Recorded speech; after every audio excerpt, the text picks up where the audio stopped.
Autonomy ရဲ့ပြည်သူများအားလုံးပဲမင်္ဂလာပါခင်ဗျာ။ Journey to the ရှမ်းရှိတို့ခီးသွားခြင်းအစီအစဉ်ကနေပြီးတော့ကြိုဆိုလိုက်ပါတယ်ခင်ဗျာ။ဒီနေ့မှာတော့ကျွန်တော်တို့ဒါတရုတ်ပြည်သူသမ္မတနိုင်ငံရဲ့တကယ်ယဉ်ကျေးမှုအမွေအနှစ်တွေများစွာရှိတဲ့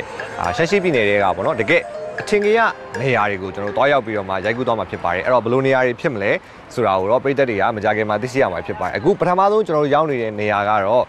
6 compound လို့ခေါ်ရဲပေါ့နော်။ဒါကတော့ကျွန်တော်တို့ဒါ6မီတာစုရဲ့အိမ်တော်လို့လည်းပြောလို့ရတယ်အိမ်တော်ဆိုပေမဲ့သူကဒီ compound ဝင်းကြီးတစ်ခုလိုဖြစ်နေပြီးတော့မှအထဲမှာဆိုလို့ရှိရင်ကျွန်တော်ဝင်းတွေရောအဆောင်တွေရောဒါအများကြီးရှိတယ်ပြီးလို့ရှိရင်ဒီထဲမှာဆိုလို့ရှိရင်ဒါတရုတ်ရဲ့ဒါရှစ်ခေတ်ပေါ့နော်ဟိုချင်းမင်းဆက်တို့လက်ထက်တွေကဘိတုကလက်ရာတွေကိုအားလုံးကတွေးနိုင်မှာဖြစ်ပါတယ်အဲ့တော့ကျွန်တော်တို့အထဲမှာဘာရှိမလဲဆိုတာကိုတစ်ချက်လောက်သွားကြည့်အောင်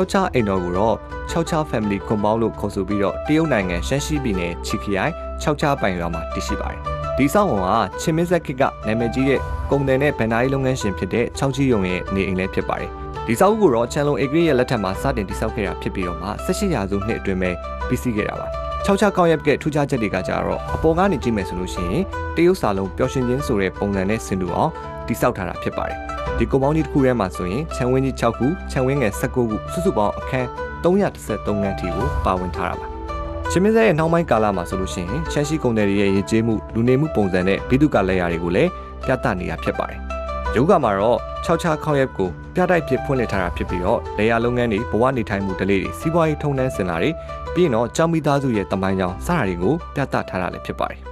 6ကောင်းရဆိုလို့ရှိရင်တော့တရုတ်နိုင်ငံရဲ့တမိုင်းဘိတုကာနဲ့ယဉ်ကျေးမှုဆိုင်ရာအဖို့တန်တဲ့နေရာတစ်ခုဖြစ်တမိုင်းဝင်နေပြီးတော့မှတကယ်ကိုစိတ်ဝင်စားစရာကောင်းတဲ့တွားရောက်နေပတ်တဲ့နေရာတစ်ခုလည်းဖြစ်ပါတယ်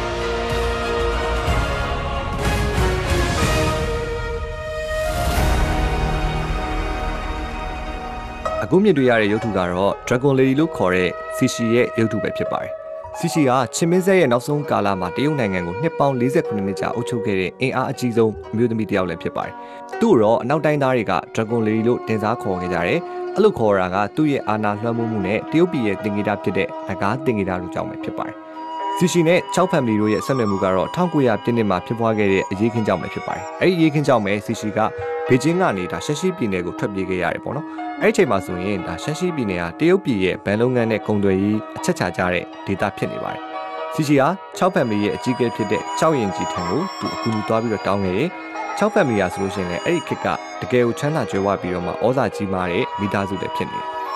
6ရင်ကြီးကကြတော့ Sishi နဲ့အစိုးရအဖွဲ့တွေကိုသူလူအားတွေငွေအားတွေအများကြီးလှူဒန်းခဲ့တယ်။အဲ့လိုမျိုးငွေကြေးထောက်ပံ့ခဲ့မှုတွေကူညီပေးခဲ့မှုတွေအကြောင်းပဲ Sishi ဟာ6 family ပေါ်မှာအထူးပဲကျေးဇူးတင်ခဲ့တယ်။နောက်ပိုင်းမှာဆိုလို့ရှိရင်ဒါကြောက်ရင်ကြီးကိုပထမအဆင့်အရာရှိဘွဲကိုပေးရခဲ့ပြီးတော့မှဖုန်ကြီးတဲ့စစ်တူကြီးယာရုကိုလည်းချီးမြှင့်ခဲ့။အဲ့လိုချီးမြှင့်ခဲ့မှုတွေကြောင့်ပဲ6 family ရာဆိုလို့ရှိရင်တရုတ်တနိုင်ငံလုံးမှာပို့ပြီးတော့မှအရှိန်အဝါကြီးမားလာခဲ့တာဖြစ်ပါတယ်။အဲ့လိုမျိုးဆက်နွယ်မှုတွေကြောင့်6 family ခေါင်းရက်ကိုလေ့လာတဲ့အခါမှာဆိုရင်တော့ Dragon Lady ဖြစ်တဲ့ Sishi နဲ့6မိသားစုရဲ့တမိုင်းဝင်ပတ်သက်မှုတွေကိုမကြာခဏတွေ့ရတတ်တာဖြစ်ပါတယ်ဒါကတော့ကျွန်တော်တို့ဒါ Dragon Lady ရဲ့ရုပ်ထုပါအထဲမှာသူနဲ့ပတ်သက်ပြီးတော့တခြားဘယ်လိုအထိမ့်မှတ်တွေရှိမလဲဆိုတာလည်းကျွန်တော်တို့လေ့လာလို့ရရင်ပြီးတော့တခြားသောကြောက်အိမ်တော်နဲ့ပတ်သက်တဲ့အထိမ့်မှတ်တွေကတော့ဒီဝင်းထဲမှာကျွန်တော်ခုံပေါင်းထဲမှာအများကြီးရှိလိုက်ကြည့်အောင်ကျွန်တော်တို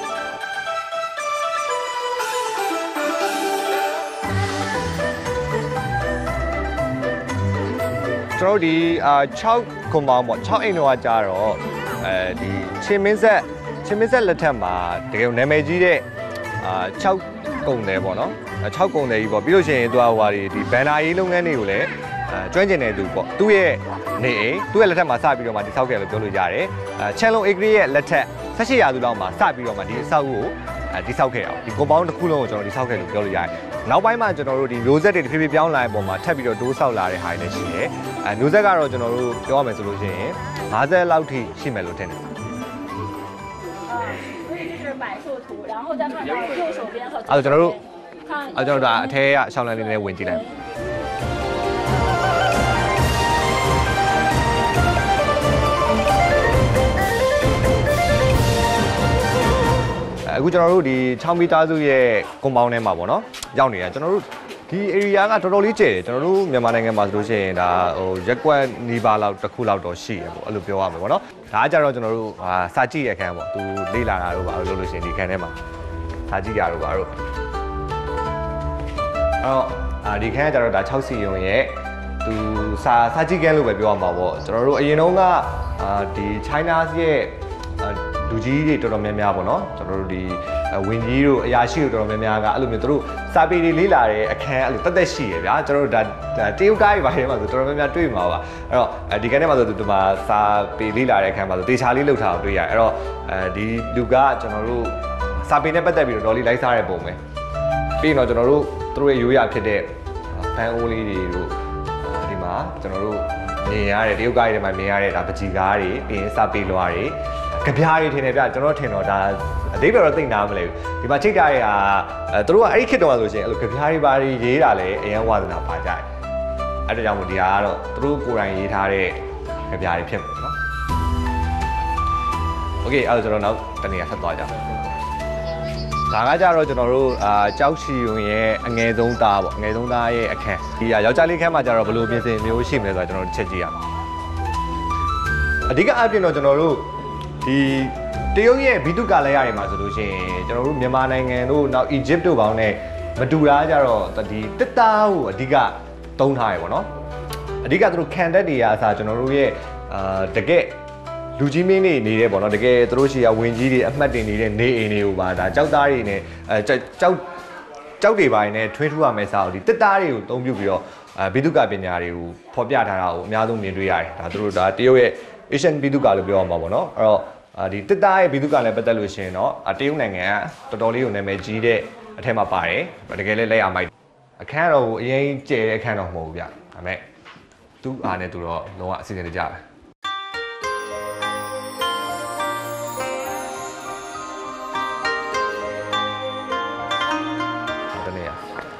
သူတို့နောက်တနေရာကိုထပ်သွားပြီးကျွန်တော်တို့ကကြံခဲ့တာဆိုဒီထဲမှာဝင်အောင်ထပ်ပြီးတော့လိုက်ကြည့်အောင်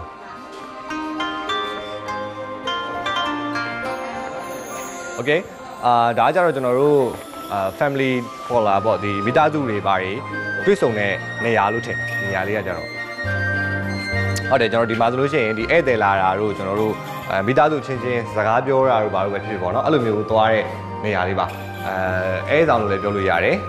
်ဒီမှာကျွန်တော်တို့လှုပ်ထားတဲ့ပုံစံလေးဆိုလို့ရှိရင်ခုနအခန်းလေးနဲ့မတူတော့ဘူးเนาะဒါဧည့်သည်တွေပါလာတဲ့အခါမှာဆိုလို့ရှိရင်စကားတွေပါ AC ပြောတယ် relax လုပ်လို့ရတဲ့နေရာမျိုးဒါတွေကိုလည်းကျွန်တော်တစ်သားရင်းနဲ့ပဲပုံပေါ်ပြီးတော့ဖန်တီးထားတာတွေ့ရတယ်ပေါ့နော်နောက်တစ်ခါကျွန်တော်ထပ်ပြီးတော့ကြည့်ရမယ်အလုပ်နဲ့ပတ်သက်ပြီးတော့မှစကားပြောတဲ့နေရာပေါ့နော် business နဲ့ပတ်သက်ပြီးတော့မှတေချာသူတို့ဒီလေးကြကြပြောနေတယ်ဆိုလို့ရှိရင်ဒီလိုအခန်းထဲမှာပြောတယ်အထူးသဖြင့်တော့ဒီနိုင်ငံအကြီးအကဲတို့နောက်စီးပွားရေးနဲ့ပတ်သက်တဲ့ဝင်ကြီးပါလာတဲ့ချိန်တွေမျိုးဆိုလို့ရှိရင်ဒီနေရာမှာဒီခန်းမှာသူတို့စကားပြောတယ်ပေါ့ဒီခန်းလေးကိုတစ်ချက်ကြည့်အောင်ဒါကြတော့ပို့ပြီးတော့မှခန်းသားဝါကြီးကျွန်တော်တို့ထိုင်ကုန်တွေကအစ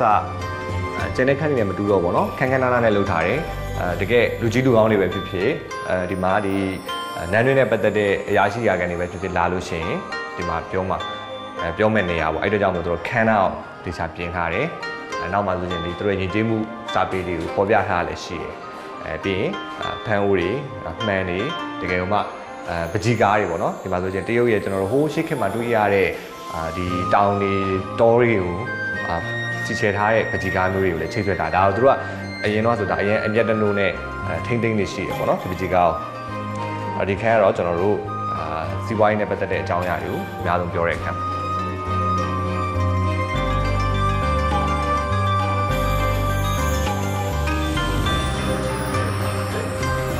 နောက်ပြီးတော့ကျွန်တော်ထူးခြားလေးတစ်ခုပြမယ်သူကဒ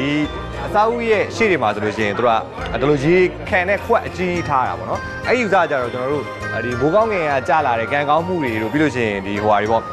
့အဓိကတော့သူတို့ငွေလက်တွေဝင်တယ်ဆိုတော့အတိတ်ပဲနဲ့သူကဒီလိုမျိုးဟာကိုထားတာပေါ့အဓိကအဲ့အတွက်ကြောင့်မလို့ဒီဟာကိုထားတာပေါ့ကျွန်တော်မေးကြည့်တာပေါ့နော်ဘာလို့ကျွန်တော်ဒီရေချိုးရလဲမဟုတ်ဘူးဗျာဒီလိုမျိုးလမ်းအလဲတက်တယ်မှာဘာလို့ထားလဲဆိုရင်သူကအဲ့ဒီအယူဆရဒီလိုထားရပါတယ်เนาะဒါကတော့သူတို့ရဲ့အယူဆပေါ့ပြီးတော့တရုတ်နိုင်ငံမှာကျတော့အဲ့လိုမျိုးအတိတ်နမိတ်တို့ယူဆတို့ဘာသာရေးဆိုင်ရာကိုဒီမျိုးလည်းအများကြီးရှိတယ်ပေါ့နော်တော်လေးစိတ်ဝင်စားဖို့ကောင်းပါတယ်ထပ်ပြီးတော့တွားကြည့်အောင်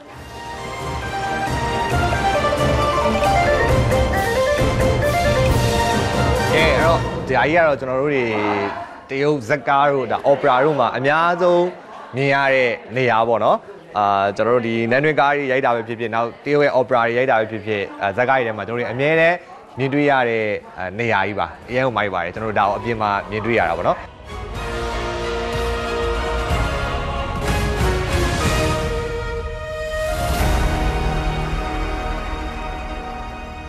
ဒီထဲမှာလုပ်ထားတဲ့တစ်တာကတဲ့အရင်ဈေးကြီးတယ်လို့ကျွန်တော်တို့သိရတယ်ပေါ့နော်ကျွန်းကျွန်တော်အထဲကိုတော့တေချာမကြည့်ရဘူးပေါ့နော်ကျွန်းလည်းမဟုတ်ဘူးဗျသူ့ရဲ့ပုံစံကတော့ဘယ်လိုတစ်တာလဲတော့မသိဘူးဒါပေမဲ့အရင်ကိုအဲ့ခေတ်တော့ဆိုလို့ရှိရင်ဈေးကြီးတဲ့တစ်တာမျိုးစားမျိုးနဲ့ဒီဟာကိုလုပ်ထားတယ်လို့ပြောတယ်အဲ့တော့လက်ရတော့တကယ်ကောင်းတယ်ကြည့်ကျွန်တော်တို့တော်တော်ခိုင်ခန့်မဲ့ပုံပဲကြည့်ရနေတယ်အရင်တည်းလေးမဟုတ်ဘူးဗျတေချာချာကိုစောက်ထားတာပေါ့ပြီးတော့ကျွန်တော်တို့ထူးခြားခြားပေါ့နော်ဒီတရုတ်မှာဆိုလို့ရှိရင်ကြတော့မြင်းရယ်ပြီးလို့ရှိရင်လူငယ်သုံးတာများရယ်ဗျကျွန်တော်မြန်မာနိုင်ငံမှာဆိုလို့ရှိရင်ကြတော့ဒီဟိုပါပဲနွားတွေကိုသုံးတာများရယ်ပေါ့နော်မြင်းလည်းသုံးတော့သုံးတယ်ဒါပေမဲ့နဲတယ်တရုတ်မှာတော့မြင်းနဲ့ပဲသုံးကြတယ်ကျွန်တော်တို့ခီးသွားတာပဲဖြစ်ဖြစ်အခြားဒီတန်တရဘယ်လိုပဲသွားပေါ့နော်မြင်းနဲ့ရွှေ့ကြတာများတယ်အဲ့တော့ဒါလေးကတော့ကွာခြားချက်ပေါ့ဒီမှာဆိုလို့ရှိရင်ကျွန်တော်တို့မြင်းတစ်ခါကြရင်လည်းကျွန်တော်တို့ဒီလူတွေကနေပြီးဆွဲတာမျိုးလည်းကျွန်တော်တို့ဒီဝေါ်ရင်ပုံစံမျိုးထမ်းတာမျိုးလည်းတွေ့ရတယ်ပေါ့နော်အဲ့ဒါလေးကထူးခြားချက်ပါကျွန်တော်မြန်မာနိုင်ငံနဲ့ကွာတဲ့ဟာလေးပေါ့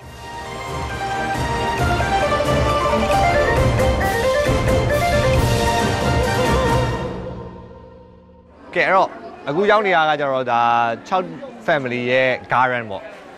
ကျောင်းမိသားစုရဲ့ဥယျာဉ်လို့ပြောလို့ရတယ်အဲ့တော့ကျွန်တော်တို့ဒီတရုတ်ရည်ကြီးမှုတွေအများသွားရှိတယ်ဒီတရုတ်ကပြောရမယ်ဆိုလို့ရှိရင်ကျွန်တော်တို့အဲ့လိုမျိုးအရာရှိအရာခံတွေတကယ်အိမ်တော်တွေရဲ့အထဲမှာဆိုလို့ရှိရင်ကျွန်တော်တို့အဲ့လို garden ကိုတို့ထည့်ဆောက်ထားတယ်ပေါ့နော်နန်းတွင်းမှာဆိုရင်လည်းရှိတယ်နန်းတွင်းမှာဆိုလို့ရှိရင်ဘယင်းအတွက်ကျွန်တော် garden ပုံစံမျိုးရှိသလိုမျိုးအခုဒီကျောက်မိသားစုဆိုလို့ရှိရင်တို့ရဲ့အပန်းဖြေတဲ့နေရာတခုဒါ garden ပေါ့နော်အဲ့ဟာကိုတို့တိတိကျကျလေးစီစဉ်ထားရှိတယ်ပေါ့အဲ့မှာဒီမှာဆိုလို့ရှိရင်လည်းကျွန်တော်ဒီကျောက်တွေနဲ့အလားဖော်ထားမျိုးတွေပြီးလို့ရှိရင်ဒီအပင်တွေကိုတေချာလေးစိုက်ထားမျိုးတွေနဲ့တကယ်ကိုတတရာနဲ့ကျွန်တော်ဥယျာဉ်ထဲကိုရောက်ပြီဆိုတော့လည်းအရင်ကို relax ဖြစ်သွားမှာရမ်းမိုက်ပါတယ်ဒါတော့နည်းနည်းလူတော့များနေလို့ပေါ့တို့မိသားစုပဲဒီမှာ relax လုပ်မယ်ဆိုရင်တော့ပို့ပြီးတော့အပန်းဖြစ်မယ်လို့ထင်တယ်ဒါရေးတာလည်းတော့မသိဘူးတော်တော်လာဒီနာလေးကကြောင်းတယ်ကျွန်တော်ပြန်ပြီးတော့ reverse လုပ်လို့ရှိရင်ဒီမှာရေးတွေပါစီးကြလာတော့ပါလို့လုပ်လို့ရှိရင်လည်းပို့မိုက်ဒီကတော့တို့အလားစင်ထားနေအောင်ကျန်တာတော့အပင်နေနဲ့ဟိုဟာကြီးများတယ်အခုတော့ဒီဘက်ဟို kick နဲ့ပတ်သက်ပြီးတော့မှပြန်ပြီးတော့ renovation လုပ်ထားရလေရှိတဲ့ခါကျတော့ဟိုအရင်မူးတော့အရင်မရဘူးပေါ့နော်ဒီနေရာကျတော့ဟိုလူတွေလည်းအရင်များတဲ့ခါကျတော့ဒါပေမဲ့တကယ်အေးစစ်နဲ့အဲ့လိုမျိုးဥယျာဉ်ထဲမှာလာပြီးတော့တယောက်တည်းထိုင်ကြည့်မယ်ဆိုလို့ရှိရင်တော့မူးကမိုက်လောက်တယ်လို့ထင်တယ်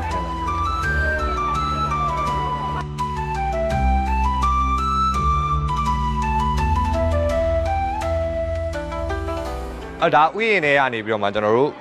နောက်ထပ်စောက်ဦးတနေရာကိုကူးတာပေါ့နော်ဒီနေရာကျဥယျာဉ်ထဲကနေဖြတ်လာရဲလဲပြောသွားဒီမှာတော့နောက်ခံ background လေးလည်းဖွင့်တာတော့ကျွန်တော်ဟိုတရုတ်ဇက်ကားရီတွေကိုရောက်သွားဆိုနန်းတွေကိုရောက်သွားဆိုခံစားလိုက်ရတယ်မူကဒီမှာခုနကကျွန်တော်တို့တဲရဲ့ပုံစံကိုဒါကတော့ကျွန်တော်ထင်တယ်ဒါပြန်ပြီးတော့ဒီမှာစောက်ထားတဲ့ဟာမျိုးပေါ့ဟိုကတော့ antique ဟာကိုတကယ်အရင်တော့ရှေးဟောင်းအောင်ထိန်းသိမ်းဒါကြတော့အခုပြန်ပြီးတော့အသစ်ဆောက်တဲ့ဟာမျိုးဖြစ်ရအထဲတော့ဝင်လို့မရဘူးဒါပေမဲ့ဒီလဲရဲ့ပုံစံတွေပါတွေကိုဒီမှာတော့တိကျကျတွေ့ရလိမ့်မယ်ဒီပုံစံပေါ့နော်ဒီမှာတော့ကျွန်တော်ထင်တာတယောက်လောက်ပဲသိလို့ရမှာတယ်နှစ်ယောက်ဆိုနည်းနည်းကြက်မယ်နော်တယောက်သွားတဲ့လဲပေါ့နှစ်ယောက်ဆိုရင်လည်းကျွန်တော်မြင်း2ကောင်လောက်သုံးမှရမယ်တစ်ကောင်နဲ့ဆွဲမယ်ဆိုရင်တော့မြင်းနည်းနည်းပြင်ပန်းမယ်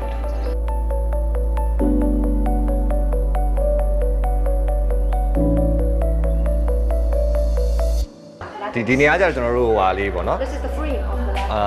မီးအိမ်တွေပေါ့ဒါလုံးဝ antique ပစ္စည်းတွေကိုဒီထဲမှာထားရတာ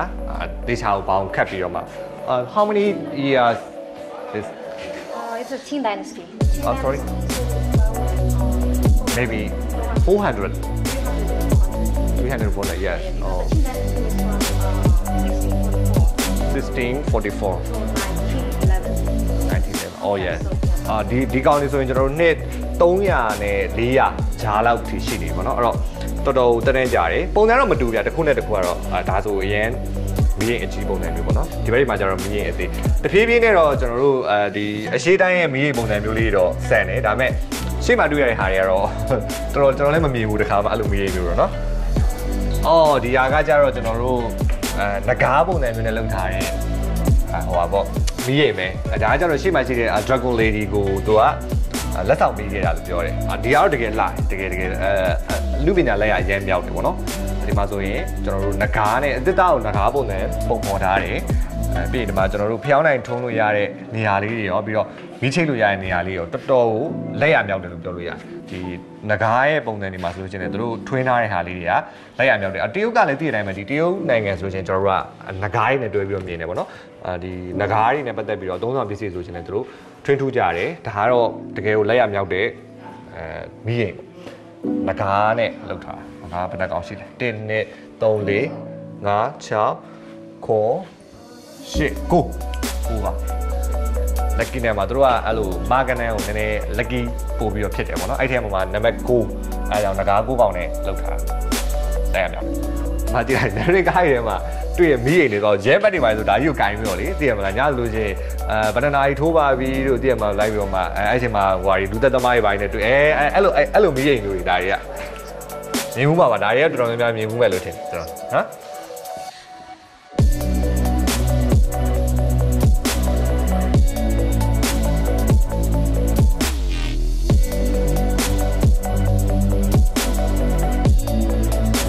ဒါတော့ကျွန်တော်တို့ဒီနေ့လာတဲ့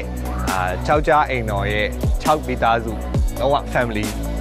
ဒါမျိုးဆက်တစ်ဆက်ပေါ့နော်နောက်ထပ်မျိုးဆက်တွေလည်းသူကဆင်းပွားပြီးတော့ရှိပါ